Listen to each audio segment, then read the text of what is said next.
Good afternoon. On behalf of my mom and myself, I want to thank everyone for coming here today to honor my father and for all of the love and support we've received. And I also want to thank my mom for the tireless hours she spent in the hospital at my father's side, and my husband and my daughter for giving up so much of their time with me so I could be there also.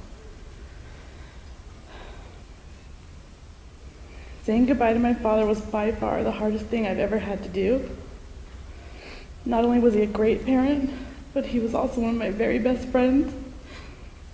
I don't know how I'm going to get through the coming days, months, or even years without him. We spoke on the phone nearly every day, and I'm going to miss hearing his voice saying, "Hello, Erica, this is your father speaking." As if I didn't know it, right? And then he'd follow up with, "Where would you like to go today?" We saw each other every weekend, if not more often, and took so many fun trips together.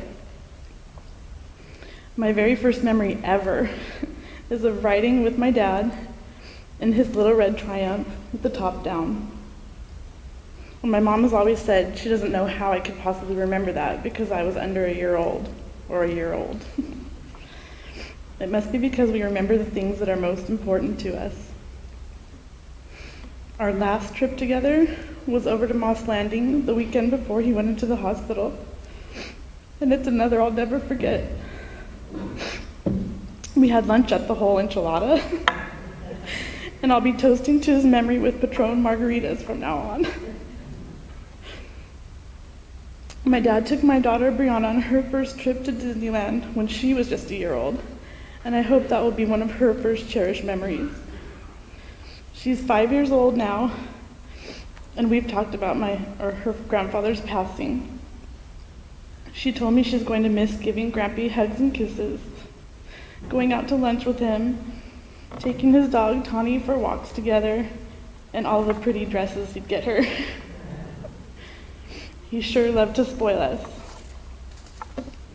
He was such a generous man and did so much for me and my family. I'm so proud of my dad for being the kind of person he was, and I admire him for being such a talented musician and inspirational teacher. Although I was an only child, he had hundreds of kids who loved and admired him, and he loved them too. Over the last week, I've read some very funny stories and quotes that his former students have shared on his memorial page. And thank you, Rob, for putting that together.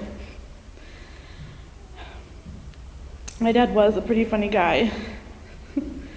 He always made me laugh when he'd bust out singing like he was one of the three tenors, loudly, such as right here in church. Embarrassing. Or when he'd pull his pants way up high above his waist. And I think the students even had a song about that at one time. It was a song about my dad to the Mickey Mouse Club, ROBERTGOMEZ, and pulling his pants up high. And I can't tell you how many times he asked me to pull his finger.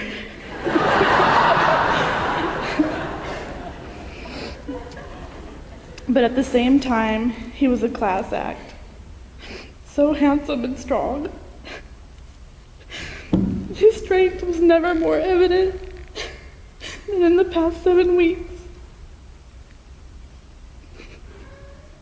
He put up such a good fight, and although the outcome was a huge loss, he will always be a winner. I'm just thankful that I was able to tell him how I felt about him before he passed away. I've asked my daughter what she would like to say to him, and she said, "I love you, Grampy. I'll give you lots of hugs and kisses when I see you in heaven." I'm looking forward to those hugs and kisses too. Until then, I will miss him so much.